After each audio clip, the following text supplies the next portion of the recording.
सुमारे 52.24% मतदान, कोविड नियमांचं पालन करत शांततेत मतदान।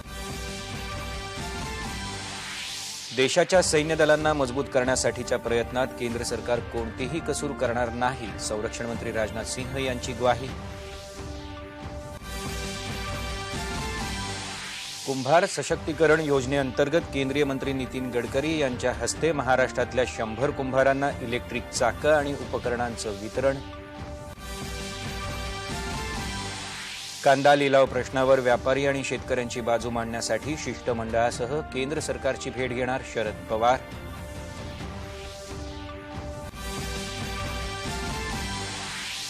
राष्ट्रीय आरोग्य अभियानातल्या नियुक्त्यांच्या नावाखाली राज्यात 400 कोटींचा गैरव्यवहार झाल्याचा देवेंद्र फडणवीस यांचा आरोप, चौकशीची मागणी। देशातील रुग्ण बरे होण्याचा दर वाढून सुमारे 91%वर काल दिवसभरात 58,439 रुग्ण बरे होऊन घरी परतले। कोविडच्या पार्श्वभूमीवर विशेष काळजी घेत भारत बांगलादेशादरम्यान नव्यानं विमान सेवा सुरू।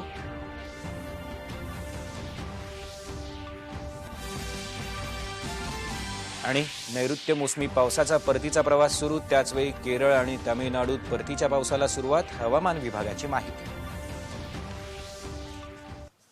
नमस्कार, 7च्या बातमीपत्रात मी तुषार पवार आपलं स्वागत करतो। आता पाहूया बातम्या विस्तारानं। बिहार विधानसभा निवडणुकीच्या पहिल्या टप्प्याचं आज मतदान झालं। संध्याकाळी 5 वाजेपर्यंत 52.24% मतदान झाल्याची नोंद झाली। कोविडच्या पार्श्वभूमीवर सर्व खबरदारी घेत मतदान शांततेत पार पडलं। पहिल्या टप्प्यात 16 जिल्ह्यांमधल्या 71 मतदारसंघात मतदान झालं। या जिल्ह्यांमध्ये अनेक भाग नक्षलग्रस्त तसंच सुरक्षिततेच्या दृष्टीनं संवेदनशील आहेत। मतदानासाठी चोख सुरक्षा व्यवस्था ठेवण्यात आली होती। पहिल्या टप्प्यात 1066 उमेदवारांचं भवितव्य 3,14,00,000 मतदार ठरवतील। या पहिल्या टप्प्यात भारतीय जनता पक्ष 29 जागा, संयुक्त जनता दल 35 तर हिंदुस्थानी अवाम मोर्चा हा पक्ष 6 जागांवर निवडणूक लढवत आहे।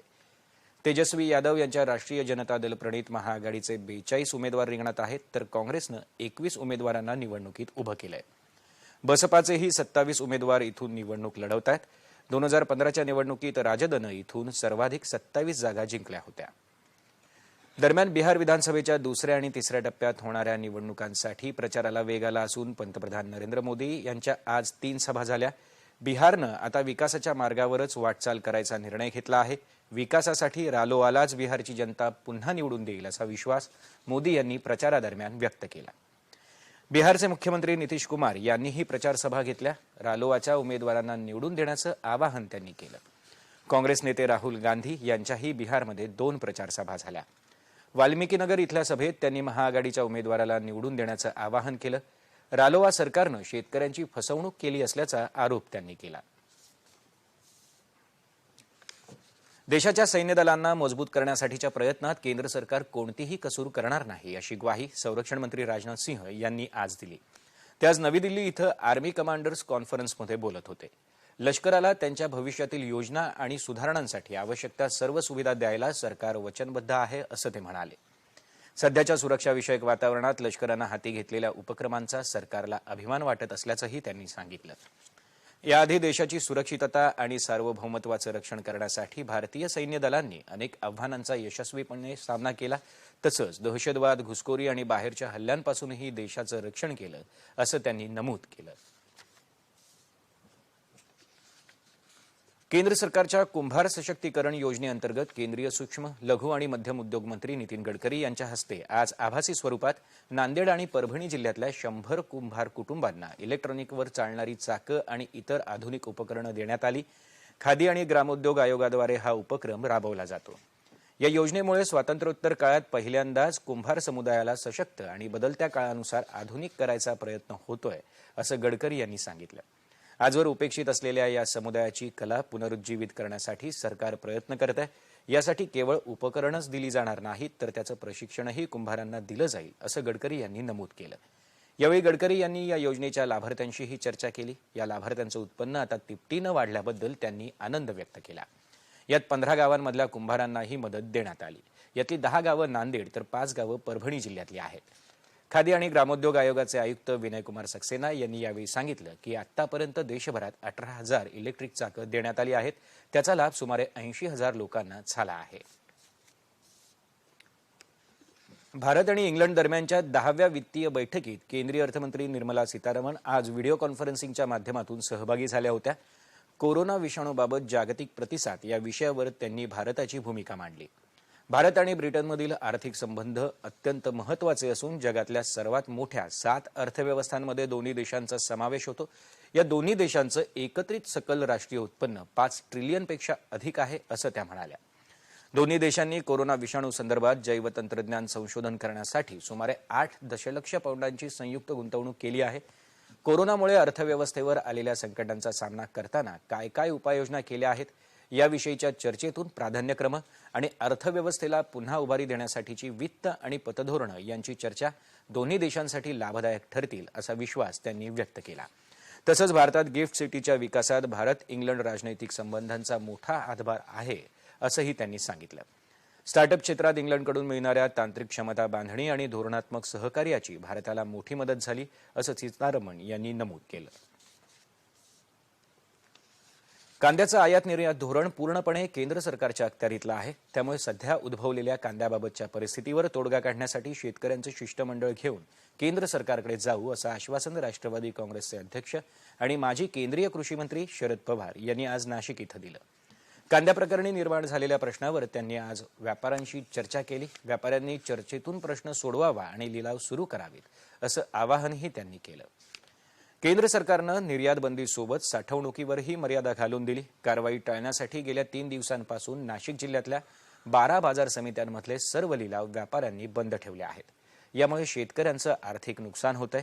या प्रश्नावर शेतकरी आणि व्यापाऱ्यांनी आपल्या समस्या पवारांकडे मांडल्या. या सर्व समस्या केंद्र सरकारशी संबंधित असून राज्य सरकार यात काहीही करू शकत नाही. केंद्र सरकारचं धोरण संदिग्ध आहे असं पवार म्हणाले. राज्यात जादा दरानं कांदा बियाणं विकणाऱ्या कंपन्यांची राज्य सरकार निश्चितच दखल घेईल आणि बियाणं कंपन्यांवर कारवाई करेल असंही त्यांनी सांगितलं. यावेळी पवार यांच्यासोबत नाशिकचे पालकमंत्री छगन भुजबळ आणि माजी खासदार समीर भुजबळ हे देखील उपस्थित होते.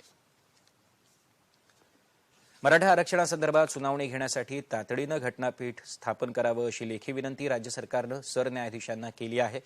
दुसऱ्यांदा सरकारनं हा विनंती अर्ज केला अशी माहिती मराठा आरक्षण विषयक मंत्रिमंडळ उपसमितीचे अध्यक्ष अशोक चव्हाण यांनी दिली. राज्य सरकारच्या सूचनेनुसार अॅडव्होकेट सचिन पाटील यांनी हा अर्ज सादर केला. या अर्जात आरक्षणासंदर्भातला 9 सप्टेंबर रोजीचा अंतरिम आदेश तातडीनं मागे घ्यावा अशी विनंती केली आहे. या अंतरिम आदेशामुळे राज्य शासनाच्या अनेक भरती प्रक्रिया आणि प्रवेश प्रक्रिया खोळंबल्या असून हजारो विद्यार्थी आणि उमेदवारांचं नुकसान होत आहे. त्यामुळे आरक्षण प्रकरणी ताबडतोब सुनावणी घ्यावी अशी विनंती राज्य सरकारनं केली आहे.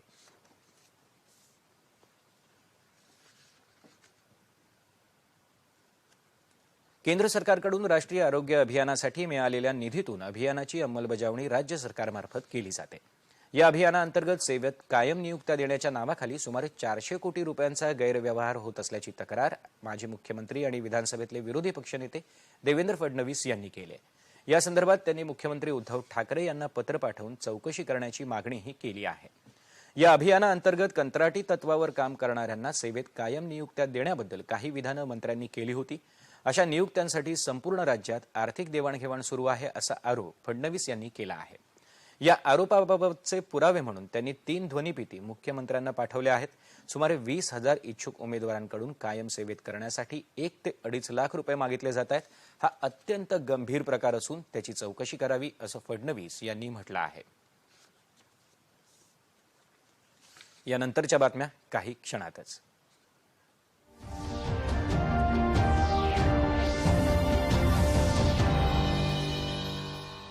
या विशालचं ना सारं बरोबर चालतं. काल त्याच्या बँक अकाउंट मध्ये 15,000 रुपयांचा फ्रॉड झालाय माहितीये. पण त्याला कोणतंही टेन्शन नाही बघ. टेन्शन का? माझी काहीही चूक नव्हती. तरी फ्रॉड झाल्यावर मी लगेच बँकेला कळवलं. आरबीआय सांगते जर तुमच्या अकाउंट मधून कोणी फसवून पैसे काढले असतील तर बँकेला लवकरात लवकर कळवा. 3 दिवसांच्या आत कळवलं तर काहीही नुकसान नाही. जितका उशीर कराल तितकं जास्त नुकसान. आणि ऐक, सारं चालत नाही, बरोबर चालवावं लागतं. आरबीआय सांगते जाणकारपणा, सतर्क रहा.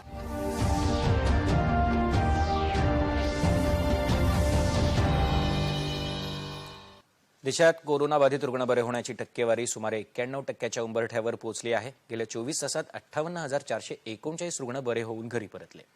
त्यामुळे देशातील कोरोनामुक्त झालेल्या रुग्णांची एकूण संख्या 72,59,509 झाली आहे. सलग तिसऱ्या दिवशी नव्या कोरोनाबाधित रुग्णांची संख्या 50,000पेक्षा कमी नोंदवली गेली. काल 43,893 नव्या रुग्णांची नोंद झाली. यामुळे देशातल्या एकूण कोरोनाबाधितांची संख्या आता 79,90,322 झाली आहे. उपचार घेत असलेल्या रुग्णांच्या संख्येतही घट झाली असून एकूण बाधितांपैकी सध्या 6,10,803 रुग्णांवर उपचार सुरू आहेत. काल दिवसभरात 508 रुग्णांचा मृत्यू झाल्यानं एकूण कोरोना बळींची संख्या 1,20,010 वर पोहोचली आहे. सध्या देशातला कोरोना मृत्यू दर 1.5% स्थिर आहे, अशी माहिती आरोग्य मंत्रालयानं दिली आहे. देशात गेल्या 24 तासात 10,66,786 चाचण्या करण्यात आल्या. यामुळे एकूण चाचण्यांची संख्या 10.5 कोटींवर गेली आहे.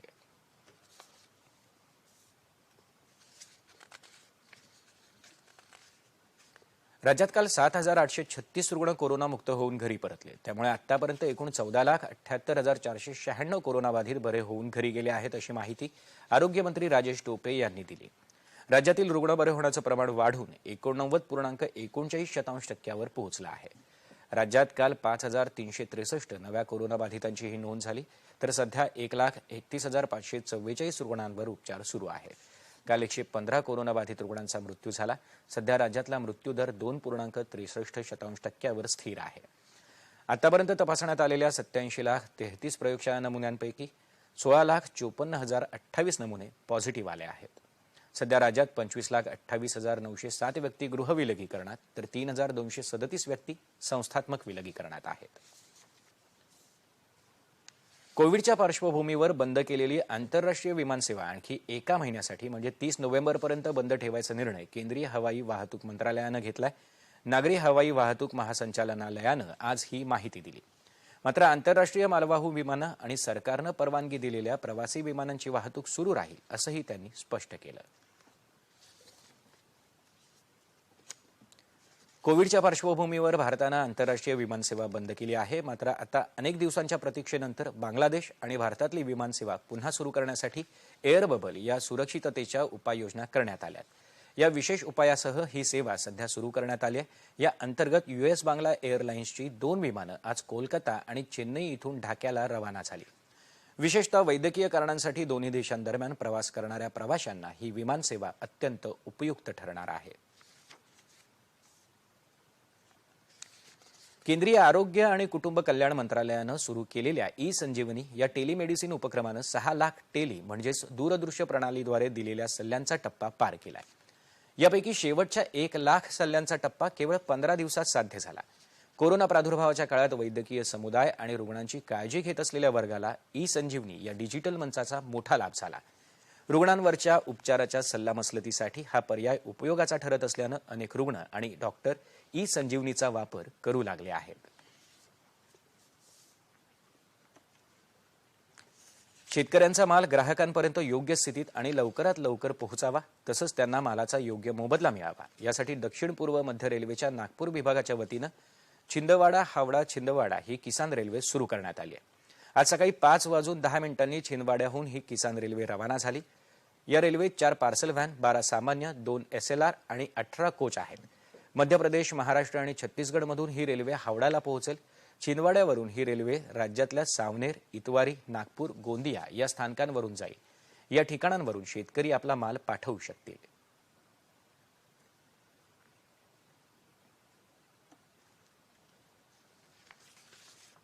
अगर एक बार वो बड़े शहर का मार्केट पकड़ लेते हैं और हम उसको रेल के थ्रू, लॉजिस्टिक्स के थ्रू कनेक्ट कर देते हैं तो उनको अच्छा प्राइस मिलेगा. तो बेसिकली ये किसानों के बीच और मार्केट के बीच जो गैप है उसको ब्रिज करने का एक प्रोग्राम है. और इसमें फ्रेट में 50% काउंटर पे ही हम सब्सिडी दे रहे हैं. और जो हम सब्सिडी दे रहे हैं किसानों को, हमको जो है food and processing ministry, agriculture food and processing ministry है, उसका एक स्कीम है green total, top to total green mission है उनका. उसके तहत ही हमको फंड एडवांस में मिल गया है और हमको उनको फ्रेट देकर ये फंड यूटिलाइज करना है. वाघाचा अधिवास असणारी जंगलं सर्वात समृद्ध आणि परिपूर्ण समजली जातात.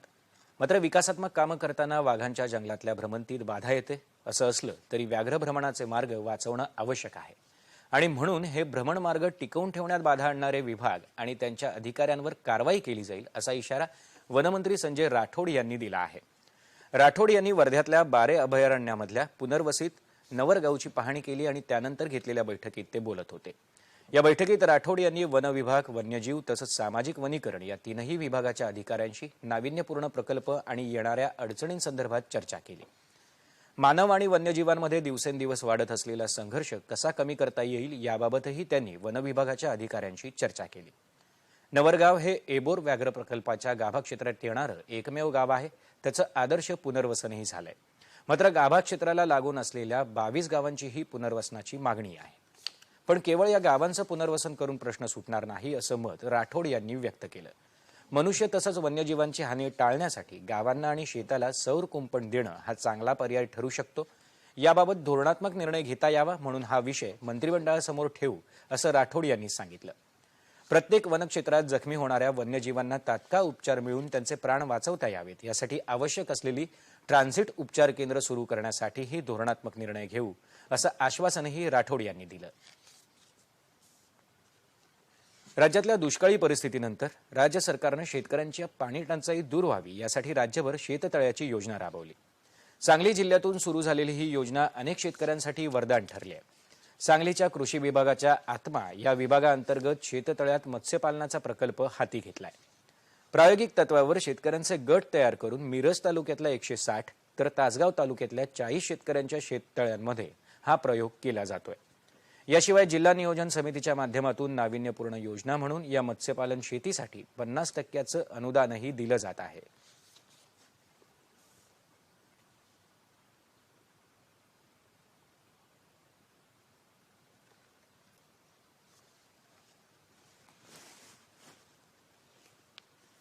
माझं क्षेत्र तसं कमी पाण्याचं, परंतु मागील त्याला शेततळ योजनेतून शेततळ घेतलं आम्ही आणि त्यामध्ये पाणी साठवायचं, ते वापरायचं, संरक्षित पाणी असा उपयोग सुरू झाला. मग ते आम्ही ट्रेनिंग वगैरे घेतलं ICICI फाउंडेशन आणि आत्माच्या माध्यमातून आणि आम्ही शेतकरी 40 ट्रेनिंग घेऊन मत्स्यपालन सुरू केलं पहिल्या वर्षी 2 वर्षापूर्वी आणि त्याच्यानंतर ते चांगलं यशस्वी झालं. दिवसातून एक वेळ खाद्य टाकायचं आहे, त्याचा pH मेंटेन करायचा आहे आणि विशेष असं काही लक्ष द्यावं पण लागत नाही आणि हा जो उत्पन्न येणार आहे या शेततळ्यातून ते मत्स्यपालनाचं ते एक्स्ट्रा येणार आहे आणि खर्च पण कमीत कमी आहे, कष्ट पण काही जादा, दिवसातून एक वेळ खाद्य टाकावं लागते. आम्ही शेततळ्याची खुदाई केली मागे त्याला शेततळे ह्या योजनेतून आणि त्या पाण्याचा वापर आम्ही फक्त शेतीसाठी करत होतो.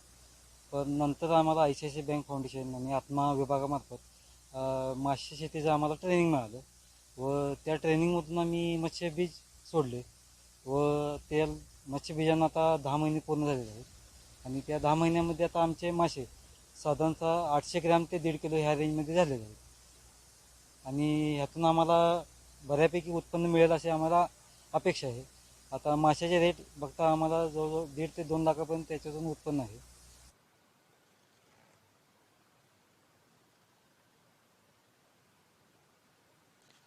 कोरोनाच्या पार्श्वभूमीवर लागू झालेल्या लॉकडाऊनच्या काळात केंद्र सरकारची किसान सन्मान योजना शेतकऱ्यांना मोठ्या आधाराची ठरली आहे. कोरोनाच्या पार्श्वभूमीवर लागू झालेल्या लॉकडाऊनच्या काळात केंद्र सरकारची किसान सन्मान योजना शेतकऱ्यांना मोठ्या आधाराची ठरली. बुलडाणा जिल्ह्यातल्या लाभार्थी शेतकऱ्यांना या योजनेअंतर्गत मिळालेल्या आर्थिक मदतीमुळे लॉकडाऊनच्या काळातही आपल्या शेतीचं काम करणं, बियाणं खरेदी करणं तसंच कुटुंबाचा चरितार्थ चालवायला मोठी मदत झाली. ही योजना लागू करत रोजच्या जगण्यात हातभार लावल्याबद्दल शेतकऱ्यांनी प्रधानमंत्री नरेंद्र मोदी यांच्याप्रती आभार व्यक्त केले आहेत. मला प्रधानमंत्री सन्मान योजनेचा 4 हप्ते मिळाले. त्याच्या लॉकडाऊनच्या काळामध्ये 4 हप्ते मिळालेले आहेत. त्यामुळे मला खूप फायदा झालेला आहे. मी त्या पैशामुळे शेतीची कामे करू शकलो आणि बियाणे खत याच्यामुळे मला खूप फायदा झाला. प्रधानमंत्री योजनेमुळे मला खूप फायदा झालेला आहे. प्रधानमंत्री किसान योजनेचे 4,000 रुपयाचा लाभ लॉकडाऊनच्या काळात 4,000 रुपयाचा लाभ झाला आणि आता मला 2,000 रुपये मिळाले. त्याच्यात माझे शेतीचे कामे आणि घरखर्चाबद्दल मला खूप सहकार्य झालं. याबद्दल मी प्रधानमंत्री यांचे आभार मानतो. यापुढेही किसान सन्मान योजनेच्या लाभार्थी शेतकऱ्यांना या योजनेअंतर्गत आर्थिक मदत दिली जाणार आहेच. दूरदर्शनच्या बातम्यांसाठी गजानन कुलकर्णी, बुलडाणा. यानंतरच्या बातम्या थोड्याच वेळात.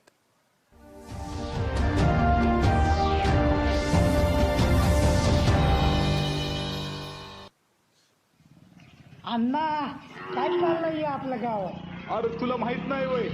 अरे ती सरकारी डॉक्टर आल्यात, बिल्ल ठोकतायत जनावरांच्या कानात. आणि ते कशा पाहिजे? ते बिल्ल म्हणजे जनावरांचं आधार कार्ड, आणि त्या आधार कार्ड बगर ती डॉक्टर लोक खुरकुताची लस टोचना झाल्यात बघ. जाऊ दे की मग, काय गरज आहे त्या लशीची? खुळा झालास का काय? अरे खुरकूत म्हणजे विषाणूजन्य महाभयंकर रोग. त्या जनावराला सपाटून ताप येतो, तोंडात जिभेवर फोड येतात, दुभती जनावर दुधाला कमी पडतात. थोडक्यात काय तर जनावर कामातून जातंय बघ. आणि रोग झाल्यावर हजारो खर्चण्यापेक्षा लाख मोलाची लस टोचून घेणं छानपणा नाही का? कुठं निघाला? मला बी काळजी आहे माझ्या जनावरांची. आता लस टोचल्यावरच भेटू. राष्ट्रीय पशुरोग नियंत्रण कार्यक्रमाअंतर्गत पशुसंवर्धन विभागामार्फत राबवण्यात येणाऱ्या लसीकरण मोहिमेस यशस्वी करूया. लसीकरणाच्या साथीने प्रगती करूया. लाळ खुरकूत मुक्त भारतासाठी चला लढूया. पशुसंवर्धन विभाग, महाराष्ट्र शासन.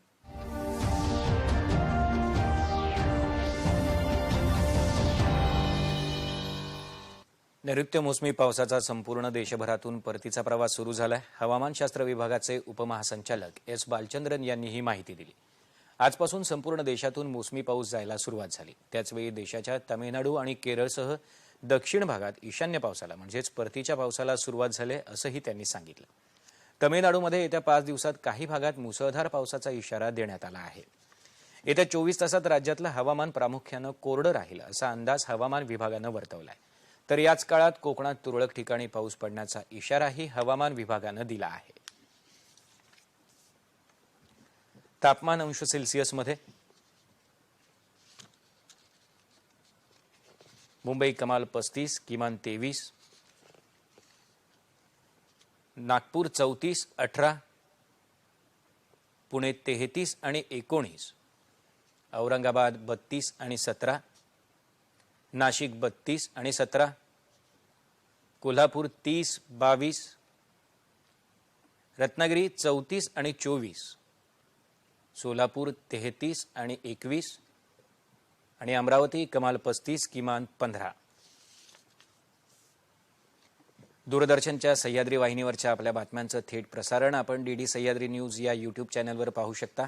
तसंच ताज्या बातम्या जाणून घेण्यासाठी @DD सह्याद्री न्यूज या ट्विटर हँडलला जरूर फॉलो करा.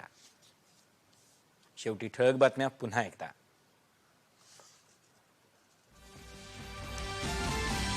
बिहार विधानसभा निवडणुकीच्या पहिल्या टप्प्यासाठी संध्याकाळी 5 वाजेपर्यंत सुमारे 52.24% मतदान. कोविड नियमांचं पालन करत शांततेत मतदान. देशाच्या सैन्य दलांना मजबूत करण्यासाठीच्या प्रयत्नात केंद्र सरकार कोणतीही कसूर करणार नाही, संरक्षण मंत्री राजनाथ सिंह यांची ग्वाही.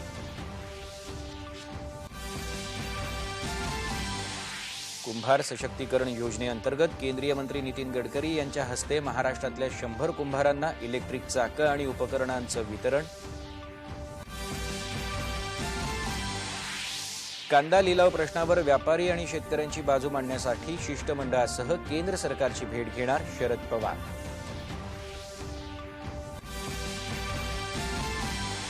राष्ट्रीय आरोग्य अभियानातल्या नियुक्त्यांच्या नावाखाली राज्यात 400 कोटींचा गैरव्यवहार झाल्याचा देवेंद्र फडणवीस यांचा आरोप, चौकशीची मागणी. देशातील रुग्ण बरे होण्याचा दर वाढून सुमारे 91%वर. काल दिवसभरात 58,439 रुग्ण बरे होऊन घरी परतले. कोविडच्या पार्श्वभूमीवर विशेष काळजी घेत भारत बांगलादेशादरम्यान नव्यानं विमानसेवा सुरू.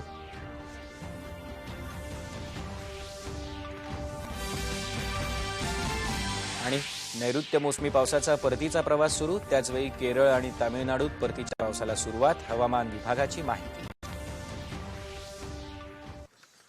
याबरोबरच हे बातमीपत्र संपलं. तेव्हा पुन्हा भेटूया रात्री 9:30 वाजता पुढील बातमीपत्रात आपल्या सह्याद्री वाहिनीवर.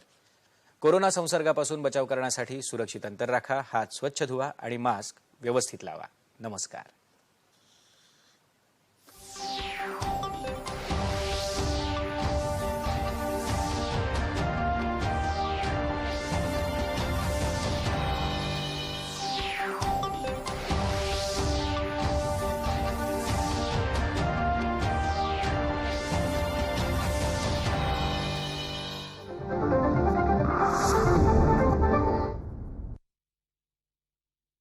आरसीएफ सुफला कृषी समृद्धीची गुरुकिल्ली प्रस्तुत करता सुफला 15-15-15.